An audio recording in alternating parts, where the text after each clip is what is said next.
সোজা এখান থেকেই কিন্তু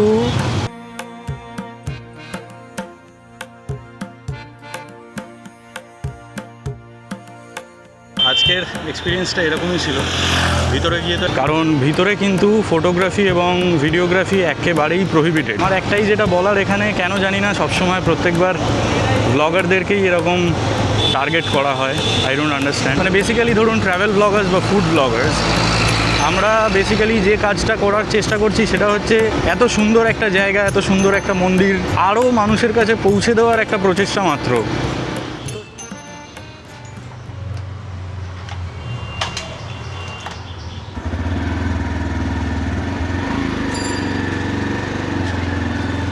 নমস্কার বন্ধুরা, আপনারা দেখছেন অঙ্কিত ট্রাভেলিং ডায়েরিজ, আর আমি আপনাদের ফ্রেন্ডলি নেইবারহুড অঙ্কিত অধিকারী। আজকে আর একটা নতুন ভিডিও নিয়ে চলে এসেছি। আজকে আর একটা পছন্দের জায়গায় আপনাদেরকে নিয়ে যাব, অ্যান্ড দ্যাট ইজ অ্যাকচুয়ালি ভাষা স্বামীনারায়ণ মন্দিরে। সেই জার্নিটাই এই ব্লগে কভার করব এবং ভাষার স্বামীনারায়ণ মন্দিরে গিয়ে আপনাদেরকে যাবতীয় যা ডিটেলস আছে সেগুলো, সেই ডিটেলসগুলো আপনাদেরকে আমি কনভে করছি। হালকা হালকা ড্রিজলিং করছে, খুব যে বৃষ্টি হচ্ছে তা নয়। যদিও ওয়েদার রিপোর্টে দেখাচ্ছে যে আজকে 75% বৃষ্টি আছে, বাট সেরকম একটা বৃষ্টি হচ্ছে না। ড্রিজল করছে বলেই হট করে মনে হলো যে কাজটা করবো ভেবেছি যখন বেরিয়ে পড়ি। সেন্ট্রাল কলকাতা থেকে মূলত 25 কিলোমিটারের দূরত্বে এই মন্দিরটি অবস্থিত। এবং আপনাদেরকে বলে রাখি, নর্থ এবং সাউথ থেকে যারাই এখানে বাই কার বা বাস আসতে চাইছেন, আই থিঙ্ক তাদের জন্য সবথেকে বেটার হবে প্রথমে যদি মেট্রো করে আপনারা টালিগঞ্জ চলে আসেন। টালিগঞ্জ থেকে ভায়া শখের বাজার বা চৌরাস্তা হয়ে 3A বাস স্ট্যান্ডের অটো ধরবেন। কিছু বলার নেই। এনিওয়ে, 3A বাস স্ট্যান্ডের অটো ধরে 3A বাস স্ট্যান্ড থেকে কিন্তু ভাষার অটো ছাড়ে। সো সেই অটো ধরলে কিন্তু একেবারে আপনাদেরকে মন্দির সামনে ওরা ড্রপ করবে। বন্ধুরা, প্রত্যেক ভিডিওতেই আমি কিছু সাবধান বার্তা দেওয়ার চেষ্টা করি। প্লিজ, আই ফিল লাইক ছোটো ছোটো নিয়মগুলো আমাদের প্রত্যেকের ফলো করা উচিত। এবং আরেকটা যেটা আপনাদেরকে বলবো, চারিপাশটা পরিষ্কার রাখার যে ব্যাপারটা, এই জিনিসটা কিন্তু টোটালি ডিপেন্ডস অন আস। এটা শুধুমাত্র প্রশাসন বা কোনো একটা এজেন্সি উপরে দিয়ে দিলে হবে না। রাস্তাঘাটে চলতে গেলে অনেক কিছুই দেখা যায় এরকম চারিপাশে ঘটছে। এই মুহূর্তে এখন ডায়মন্ড পার্কে দাঁড়িয়ে আছি। কিছুক্ষণ আগে আই গেস আপনারা ভিডিওতে দেখলেন যে কীরকমভাবে রাস্তায় যত্রতত্র নোংরা করা হচ্ছে। So it actually depends on আস। এই ছোটো ছোটো জিনিসগুলো কিন্তু আমরা like we can maintain to keep our environment clean. তো আপনাদের কাছে একটাই রিকোয়েস্ট, একজন মানুষও যদি এটা শুরু করে তাহলে কিন্তু I think everyone will start following. Although it's going to take some time, I know, সময় তো লাগবে, বাট দ্য থিং ইজ আপনাদের সবাইকেই চেষ্টা করতে হবে চারিপাশটাকে পরিষ্কার রাখার। একটু চেষ্টা করলেই কিন্তু সবাই পারবো আমরা।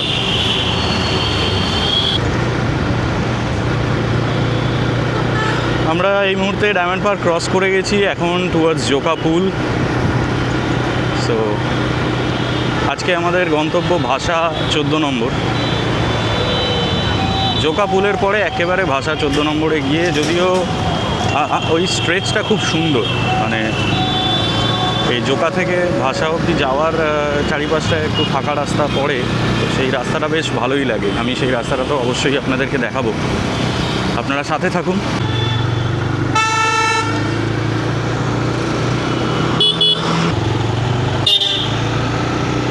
বাদিকেই পড়ছে Indian institute of management, Calcutta.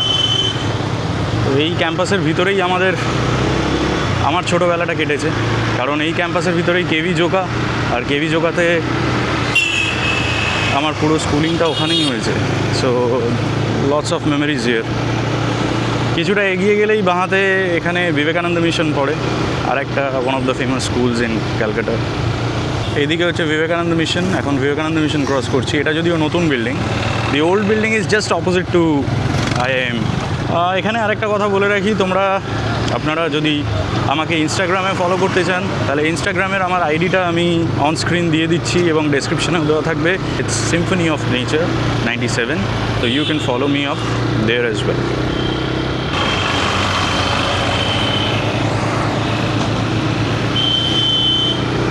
এই হচ্ছে ভারত সেবাশ্রম, মানে ভারত সেবাশ্রম অর্গানাইজেশনের একটা যে হসপিটাল, সুব্যবস্থা আছে এইরকম একটা হসপিটাল, খুবই খুবই ভালো সুব্যবস্থা আছে এখানে চিকিৎসা। সোজা এখান থেকেই কিন্তু ডায়মন্ড হারবার, কাকদ্বীপ, গঙ্গাসাগর এইসব জায়গাগুলোয় যাওয়ার যে রাস্তাটা সেটাও কিন্তু ঠিক এই রাস্তা বরাবরই। রাস্তার কী অবস্থা, বাপরে মাই গডনেস।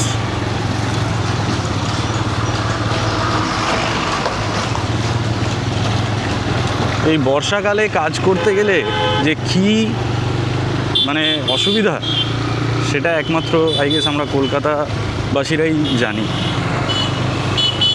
কিংবা বাইরে যেখানে এক্সেসিভ বৃষ্টি হয় সেখানে তারাও জানবে। আমরা এখন কৈলান চলে এসেছি, ঠিক এর পরেই পড়বে ভাষায় 14 নম্বর। ভাষা 14 নম্বরে আমাদের আজকের গন্তব্য স্বামীনারায়ণ মন্দির। এই রাস্তাটিরই কথা বলছিলাম। এই কৈলান হাট ক্রস করার সময় অ্যাকচুয়ালি একটু ভিড় হওয়াটাই স্বাভাবিক, কারণ বাজার এরিয়া। এই জায়গাটা almost every time it's very congested, এইটা একটা বিষয়। আর আপনাদের যেমনটা বললাম, আপনারা নর্থ বা সাউথ কলকাতা, একদম খাস কলকাতা থেকে যারা আসবেন এদিকে, অ্যাটলিস্ট একবার হলেও এই জায়গাটা আপনাদের ভিজিট করাই উচিত, কারণ এটি অসাধারণ জায়গা, অসাধারণ একটা মন্দির, খুব সুন্দর। আমার তো খুব ভালো লাগে এখানে আসতে, সত্যি কথা বলতে মনটা একদম শান্ত হয়ে যায়। আর এখানে টাইমিংস কী আছে, এখানে আসলে কখন, এখানে ধরুন যে আমাদের সন্ধ্যা আরতি বলুন বা যে আরও রাজভোগ আরতি হয় বা ভোগ কখন দেওয়া হয়, সেই ডিটেলস ইত্যাদি সব কিছু আজকের এই ভিডিওতে আমি আপনাদেরকে ডিটেল করে বলবো। যেটা বলছিলাম, আপনারা যদি একদম খাস কলকাতা থেকে আসছেন বা নর্থ কলকাতা থেকে আসছেন, তাহলে আপনাদের বেস্ট উপায় হচ্ছে যে আপনারা টালিগঞ্জ মেট্রো করে চলে আসুন। মেট্রো করে চলে আসার পরে ওখান থেকে ভায়া শখের বাজার বা ভায়া চৌরাস্তা কিংবা কবরডাঙ্গা হয়েও আসতে পারেন। কবরডাঙ্গা হলে একদম ডাইরেক্ট আপনাকে 3A-তে নামাবে। আর যদি শখের বাজার চৌরাস্তা হয়ে আসেন, তাহলে শখের বাজার চৌরাস্তা থেকে আপনাদের 3A-র একটা অটো বা বাস ধরতে হবে। সেখানে 3A-তে এসে 3A থেকে কিন্তু ভাষার অটো এবং বাস দুটোই ছাড়ে। শখের বাজার থেকেও ইনফ্যাক্ট আপনারা ডাইরেক্ট ডায়মন্ড হারবারের বাস যদি পেয়ে যান, তাহলে সেই বাস ধরে কিন্তু আপনারা ডাইরেক্ট একদম ভাষা স্বামীনারায়ণ মন্দিরের সামনেই একেবারে নেমে যেতে পারবেন। অলসো যখন রাস্তায় গাড়ি ঘোড়া চালাচ্ছেন, যারা নতুন rider, please be safe, wear helmets and keep your surroundings clean. আমরা এখন এই মুহূর্তে ইস্ট প্যালেস ক্রস করছি।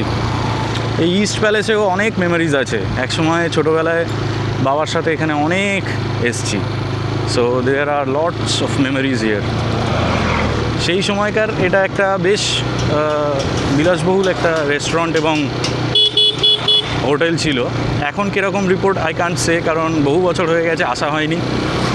So I can't say the reports or reviews right now, but সেই সময়কার একদম আমার ছোটোবেলাকার কথা বলছি, তখন it was very nice place. আমরা চলে এসেছি ভাষা 14 নম্বর। ভাষা 14 নম্বর আমার এদিক থেকে গেলে, আমার বাড়ির কাছ থেকে গেলে আমার লেফট সাইডে পড়ছে। এই লেফট সাইডে গিয়ে এবার আমরা মন্দিরের ভিতর এন্ট্রি করব। আজকের আমাদের গন্তব্য স্বামীনারায়ণ মন্দির। দেখুন,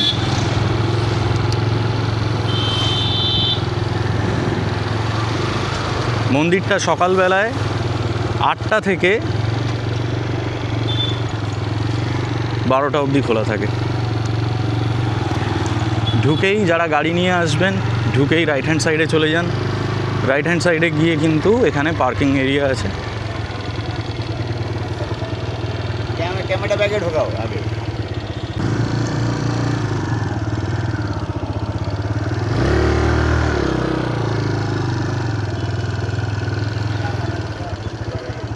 এই মুহূর্তে এখন ভাষা মন্দিরের বাইরে দাঁড়িয়ে আছি। ওখানে যেটা বললো যে এখানে ভিতরে ক্যামেরা নাকি অ্যালাউড নয়, আই ডোন্ট নো ওয়াই, জানি না দেখতে পাচ্ছেন কি না। সো ভিতরে আমি ওদের অফিসিয়ালসদের সাথে কথা বলতে চাইলাম, সেটাও বলতে দেওয়া হলো না। যাই হোক, anyway it's a bad luck for us, এটাও ব্লগে থাকবে। এখানে বেসিক্যালি ক্যামেরা অ্যালাউড নেই, যদিও on the web it's written যে মন্দির প্রাঙ্গণের ভিতরে, মানে মন্দিরের ভিতরে ক্যামেরা অ্যালাউড নেই, যে মেন মন্দিরটি আছে সেখানে ক্যামেরা অ্যালাউড নেই। আদারওয়াইজ ইউটিউবে অনেক ব্লগ আছে, বাট আমি রিস্ক নেব না বলে আমি ফিরে যাচ্ছি। এটা যদিও খুব খারাপ লাগলো জিনিসটা, কারণ আই ডোন্ট নো ওয়াই এটা ব্লগ করতে দেবে না বা কিছু। ওয়েল, এত দূর চলে এসে কাজ না করে ফিরবো না, এত দূর চলে এসেছি যখন কাজটা করেই ফিরবো। হয়তো সব ফুটেজ আমি এই ক্যামেরায় করতে পারবো না, করার চেষ্টা করছি, এবং নিজেকে হয়তো খুব একটা এই ব্লগে দেখাতে পারবো না। তার কারণ হচ্ছে ভিতরে আমাকে যদি ওরা হাতে ক্যামেরা দেখে তাহলে সেখানে ক্যামেরা সিজ করার ব্যাপার থাকতে পারে, তো আমাকে কিন্তু সেই সাবধানতাটা অবলম্বন করে চলতে হবে। এখনও অবধি যে ডিটেলসগুলো দিয়েছি সেই ডিটেলসগুলো এখানে মাথায় রাখবেন আপনারা। এখানে বলে রাখা ভালো, মন্দির দর্শনের সময় হচ্ছে সকাল 7:30 থেকে দুপুর 12টা অবধি এবং বিকেল 4টে থেকে রাত 8টা অবধি।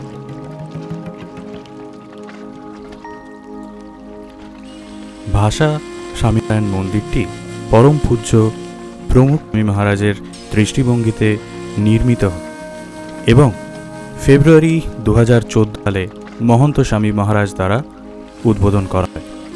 মূল মূর্তি প্রতিষ্ঠা 2013 সালে মার্চে আহমেদাবাদে সম্পন্ন হয়।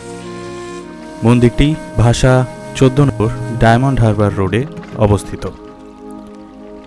খাস কলকাতা থেকে এটি মাত্র 25 কিলোমিটারের দূরত্বে। এটি একটি ঐতিহাসিক স্থান, তার কারণ বিশ্বাস করা হয় যে নীলকণ্ঠবর্ণী শৈশবে স্বামীনারায়ণ গঙ্গাসাগর যাত্রাপথে এই অঞ্চল দিয়ে গিয়েছিলেন। এ কারণে এই স্থানটি কিন্তু একেবারে ঐতিহাসিক স্থান বলে মানা হয়।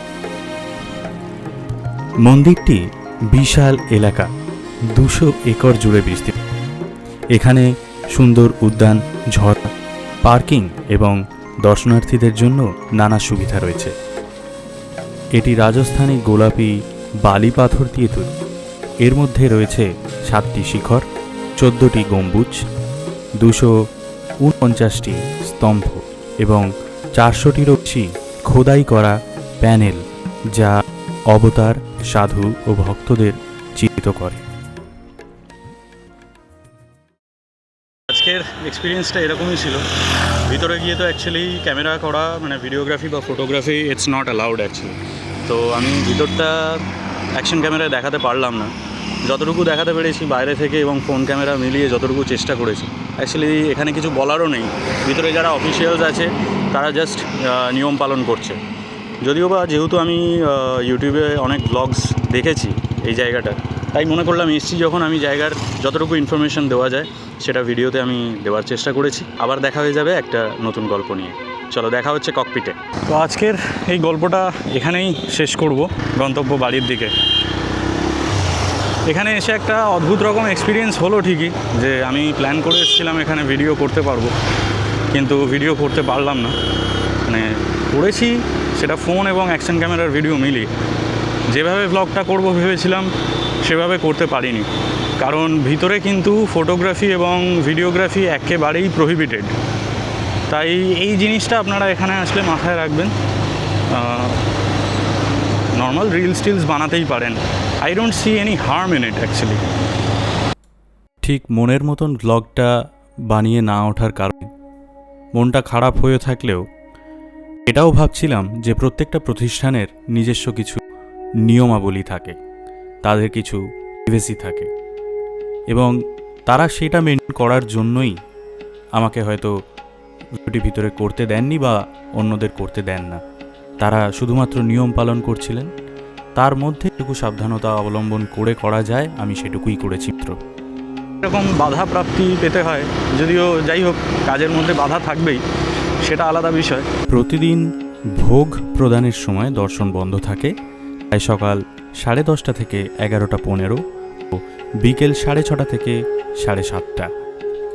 দর্শনার্থীদের সুবিধার জন্য পার্কিংয়ের খুব সুব্যবস্থা আছে এই মন্দিরে, এবং খাবার দাবারে নিরামিষ খাবার এখানকার খুবই জনপ্রিয়। এবং 2025 সালে মন্দির তার 10তম প্রতিষ্ঠা বার্ষিক উদযাপন করেছে। বাইক কিংবা গাড়ি পার্কিংয়ের জন্য টিকিট ফি 20 থেকে 30 টাকার মধ্যে ভ্যারি করে। যদিও তারা তাদের ডিউটিটাই করছিল, তো সেখানে আলাদা করে কিছু বলার নেই। আপনারা এখানে আসবেন এবং এখানে একটা ক্যান্টিন এরিয়াও আছে, যেখানে আপনারা কিন্তু ভোগটাও পাবেন, যে রাজভোগ দেওয়া হয় সেই ভোগের জন্যও আপনারা কুপনস নিতে পারেন, এবং কুপন ব্যবস্থা আছে। সেই কুপন ব্যবস্থা নিলে এখানে প্রত্যেকটা খাবারই কিন্তু আপনাকে এরকম কুপন নিয়ে অর্ডার করতে হবে। যেমন আমি ধোকলা আর একটা লাড্ডু নিয়েছিলাম, 1 প্লেট ধোকলায় 2টো করে ধোকলা থাকে, সব মিলিয়ে আমার 50 টাকা পড়েছে। ইভেন ক্যান্টিন এরিয়ার ভিতরেও মোবাইলে ভিডিও করা অ্যালাউড নয়। Very strange. এবং পাশে একটা লাইব্রেরি, প্লাস ওখানে আপনি আপনারা মানে ইয়ে করতে পারেন, দান করতে পারেন মন্দিরের জন্য, মন্দিরের ওয়েলফেয়ারের জন্য। সেই ব্যবস্থা ওই লাইব্রেরি যেখানে আছে সেখানে, এবং সেখানে বিভিন্ন ধরনের গ্রসারি আইটেমসও পাওয়া যায়, প্লাস বই খাতা, মানে স্বামীনারায়ণ মহারাজের যে শিক্ষণীয় যে বইগুলো আছে, যেখানে উনি নিজের এই প্রিচিংসগুলো নিয়ে ডিটেল করেছেন, সেই রিলেটেড যে বইগুলো সেগুলো কিন্তু ওখানে পাওয়া যায়। তো সেই লাইব্রেরি থেকে আপনারা সেই বইটইও কিনতে পারেন। ভগবান স্বামীনারায়ণ ছিলেন একজন মহান ধর্মগুরু, সমাজ সংস্কারক এবং আধ্যাত্মিক নেতা, যিনি 1800 শতকের শেষে ও 1900 শতকের শুরুতে ভারতে, বিশেষ করে গুজরাট ও তার আশেপাশে ধর্ম ও নৈতিকতার পূর্ণজাগরণ ঘটান। ওনার জন্ম হয়েছিল 3 এপ্রিল 1781-এ উত্তরপ্রদেশের ছাপাইয়া জেলায়। আমি আপনাদের ফ্রেন্ডলি নেইবারহুড অঙ্কিত অধিকারী। আপনাদের ভালোবাসার কারণেই এই রিস্কটুকু নেওয়া, এবং এই মজাদার ডায়েরি লেখার অনুপ্রেরণা আপনারাই, আপনাদের ভালোবাসাই এই মজাদার ডায়েরি লেখার অনুপ্রেরণা। এইভাবেই সাথে থাকুন, পাশে থাকুন। ভিডিওটা কেমন লাগলো জানাবেন। যদি ভালো লাগে সাবস্ক্রাইব করতে পারেন, আর যদি ভালো না লেগে থাকে তাহলে কমেন্টসে জানাবেন কী করলে ভালো হয়। ভাষা স্বামীনারায়ণ মন্দিরের যাবতীয় ডিটেলস এই ভিডিওতে থাকলো। যারা এখনও এই মন্দিরের দর্শন বা মহারাজের দর্শন করে উঠতে পারেননি, তারা অবশ্যই এখানে আসুন, এবং আই উড সাজেস্ট দ্যাট সন্ধেবেলা অবশ্যই আসবেন, কারণ সন্ধ্যা আরতির সময় জায়গাটার সৌন্দর্য অসাধারণ। তো সেই timings and details, parking details আমি সবই এখানে দিয়ে রেখেছি, তো আপনাদের কাছে পুরো পিকচারটা ক্লিয়ার থাকবে। Till then, goodbye, take care, ভালো থাকবেন, সুস্থ থাকবেন। এই হলো গিয়ে ভারত সেবাশ্রম হসপিটাল। এই চত্বরের কিন্তু এটা একটা দারুণ, খুব ফ্যাসিলিটি ওরিয়েন্টেড একটা হসপিটাল। এখানকার ফ্যাসিলিটিস খুব ভালো।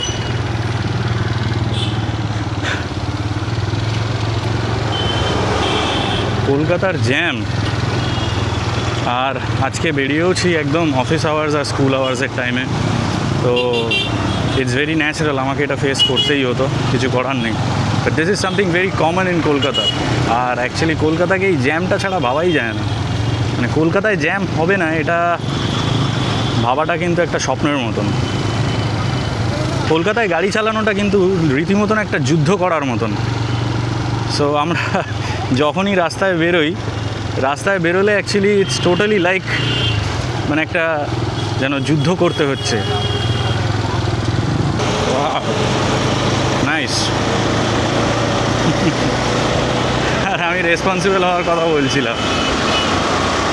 This are some paradox in Kolkata. আমরা উল্টো দিক থেকে গাড়ি চালাই, আমরা যতই বলি এনভায়রনমেন্ট ক্লিন রাখবো, আমরাই সব থেকে বেশি নোংরা করি।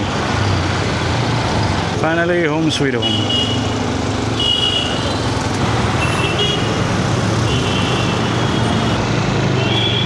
বন্ধুরা, আপনারাও আমাকে কমেন্টে সাজেস্ট করতে পারেন যে নেক্সট আপনারা কোন জায়গাটা দেখতে পছন্দ করবেন কলকাতায়। আমি এইভাবেই নিজে গিয়ে জায়গাটা ঘুরবো এবং আপনাদের সাথে সেটা ভাগ করে নেবো। সো কমেন্টসে লেট মি নো দ্যাট হোয়াটস বা কোন কোন জায়গাগুলো আপনারা ঘুরতে পছন্দ করবেন। আমার তো একটা প্ল্যানিং বানানো আছেই, আপনাদেরও যদি কিছু মতামত থাকে অবশ্যই জানাবেন, তাহলে আমারও সেটা ভালো লাগবে। দেখা হয়ে যাবে একটা নতুন গল্প নিয়ে খুব শিগগিরই। This is your friendly neighbourhood, Ankit Adhikari, signing off.